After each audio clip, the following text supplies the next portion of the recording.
Pengertian pembelajaran IPA. Pengertian dari pembelajaran sendiri yaitu suatu upaya untuk menciptakan suatu kondisi bagi terciptanya suatu kegiatan belajar yang memungkinkan siswa untuk memperoleh pengalaman belajar yang memadai. Sedangkan pengertian dari IPA adalah suatu kumpulan teori yang sistematis, penerapannya secara umum terbatas pada gejala-gejala alam, lahir dan berkembang melalui metode ilmiah seperti observasi dan eksperimen serta menuntut sikap ilmiah seperti rasa ingin tahu, terbuka, jujur, tidak tergesa-gesa, dan objektif terhadap fakta.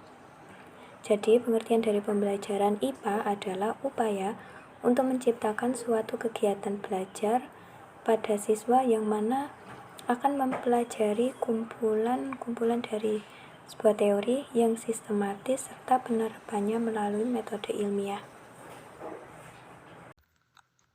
Fungsi dan tujuan pembelajaran IPA di sekolah dasar. Fungsi pembelajaran IPA di sekolah dasar itu lebih kepada mengembangkan sikap-sikap ilmiah pada siswa dan memberikan pengetahuan lingkungan alam yang pemanfaatannya itu bisa dikaitkan dengan kehidupan sehari-hari. Nah, sedangkan tujuan pembelajaran IPA di sekolah dasar yaitu agar siswa mampu menguasai konsep IPA dan keterkaitannya serta mampu mengembangkan sikap ilmiah untuk memecahkan masalah-masalah yang dihadapinya, sehingga lebih menyadari kebesaran dan kekuasaan penciptanya. Ruang lingkup pembelajaran IPA di sekolah dasar. Menurut Sujana, ruang lingkup IPA di sekolah dasar dalam kurikulum tingkat satuan pendidikan atau KTSP tahun 2006 meliputi beberapa aspek, diantaranya yang pertama yaitu makhluk hidup dan proses kehidupan yang meliputi manusia, hewan, tumbuhan, dan interaksinya dengan lingkungan, serta kesehatan. Yang kedua yaitu benda atau materi, sifat-sifat dan kegunaannya meliputi cair, padat, dan gas. Yang ketiga yaitu energi dan perubahannya meliputi gaya, bunyi, panas, magnet, listrik, cahaya, dan pesawat sederhana. Dan yang keempat yaitu bumi dan alam semesta meliputi tanah, bumi, tata surya, dan benda-benda langit lainnya. Selanjutnya yaitu hakikat pembelajaran IPA dari segi produk, proses, dan sikap ilmiah. IPA sebagai produk merupakan kumpulan hasil kegiatan empirik dan analitik yang dilakukan oleh para ilmuwan dalam bentuk fakta, prinsip, dan teori-teori yang dapat menjelaskan dan memahami alam serta berbagai fenomena di dalamnya. IPA sebagai proses merupakan IPA membutuhkan proses dalam menentukan fakta dan teori yang akan digeneralisasi. Dalam hubungan dengan proses mempelajari IPA diperlukan proses sains melalui kegiatan yang dilakukan oleh ilmuwan. IPA sebagai sikap ilmiah, bahwasannya pembelajaran IPA harus dikembangkan sikap ilmiah. Aspek yang dikembangkan dari sikap ilmiah yaitu originality, kerjasama, tidak putus asa, terbuka untuk menerima, mawas diri, bertanggung jawab, berpikir kritis, dan disiplin diri. Yang selanjutnya, pendekatan pembelajaran IPA di sekolah dasar. Yang pertama, pendekatan interaktif, memberi kesempatan pada siswa untuk mengajukan pertanyaan, untuk kemudian melakukan penyelidikan yang berkaitan dengan pertanyaan yang mereka ajukan. Yang kedua, pendekatan pemecahan masalah, berhubungan dengan masalah yang harus dipecahkan melalui praktikum atau pengamatan. Yang ketiga, pendekatan sains, teknologi, dan masyarakat.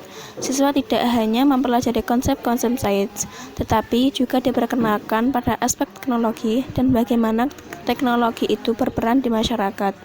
Yang keempat, pendekatan terpadu, memadukan dua unsur atau lebih dalam suatu kegiatan pembelajaran. Yang kelima, pendekatan konsep. Siswa dibimbing memahami suatu bahasan yang memahami konsep-konsep yang terkandung di dalamnya. Yang keenam, pendekatan teknologi lingkungan. Pendekatan lingkungan mengkaitkan lingkungan dalam suatu proses belajar mengajar. Yang ketujuh, pendekatan pembelajaran siswa untuk mengendalikan situasi yang dihadapi ketika berhubungan dengan dunia fisik, yaitu dengan menggunakan teknik yang digunakan oleh para ahli penelitian. Yang terakhir, pendekatan proses, mengembangkan kemampuan siswa dalam keterampilan proses atau langkah-langkah ilmiah, seperti melakukan pengamatan, menafsirkan data, dan mengkomunikasikan hasil pengamatan. Saya Lolita Dia Amaria dengan nomor NIM 12205193221 akan menjelaskan mengenai teori belajar dalam pembelajaran IPA di sekolah dasar. Teori belajar dalam pembelajaran IPA di sekolah dasar. Di sini ada 4. Yang pertama ada teori belajar behaviorisme, yang kedua ada teori belajar kognitif, yang ketiga ada teori belajar konstruktivisme, dan yang terakhir ada teori belajar Jerome Bruner. Nah, kita jelaskan dulu teori belajar behaviorisme. Guru yang menganut pandangan ini berpendapat bahwa tingkah laku peserta didik itu merupakan reaksi terhadap lingkungan, dan tingkah laku itu adalah hasil dari belajar. Dengan kata lain, dalam kegiatan pembelajaran, tingkah laku ini dinilai sebagai hasil dari belajar atau reaksi yang merupakan akibat dari stimulus yang diberikan oleh guru. Misalkan, seorang guru mengatakan, kalau kalian dapat menyelesaikan 10 soal dengan cepat, maka kalian akan mendapatkan 2 permen. Nah, dalam hal ini, permen sebagai penguat agar siswa bersemangat untuk mengerjakan apa yang diminta oleh guru. Yang kedua ada teori perkembangan kognitif. Teori belajar ini cukup memegang peranan penting dalam praktik pembelajaran. Teori ini dikemukakan oleh Piaget. Implikasi teori perkembangan kognitif Piaget adalah sebagai seorang pendidik, pembelajaran yang disampaikan disesuaikan dengan kemampuan kognitif siswa, sehingga siswa tidak terlalu kesulitan atau terlalu mudah dalam menerima pembelajaran yang diberikan. Selain itu, pembelajaran lebih diarahkan pada pengalaman-pengalaman baru yang dikaitkan dengan kemampuan awal siswa, sehingga skemata siswa dapat berkembang dan bertambah dengan baik serta lebih cepat. Yang ketiga itu ada teori belajar konstruktivisme. Teori konstruktivisme ini merupakan teori yang menyatakan bahwa pengetahuan adalah hasil konstruksi dari kegiatan atau tindakan seseorang. Tokoh teori ini adalah Piaget dan Vygotsky. Implikasi teori ini dalam pembelajaran diantaranya, siswa dapat belajar melalui pengamatan dan pemberian pengalaman kepada siswa. Untuk mengonstruksi pengetahuan pada siswa, maka pembelajaran lebih didasarkan pada permasalahan sehari-hari.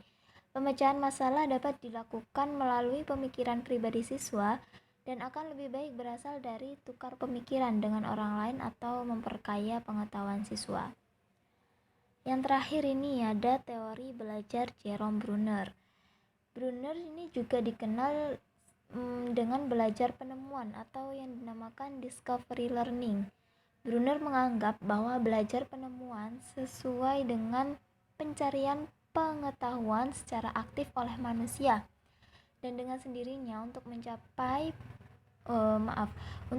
pemecahan masalah serta pengetahuan yang menyertainya. Nah, ini akan menghasilkan pengetahuan yang benar-benar bermakna.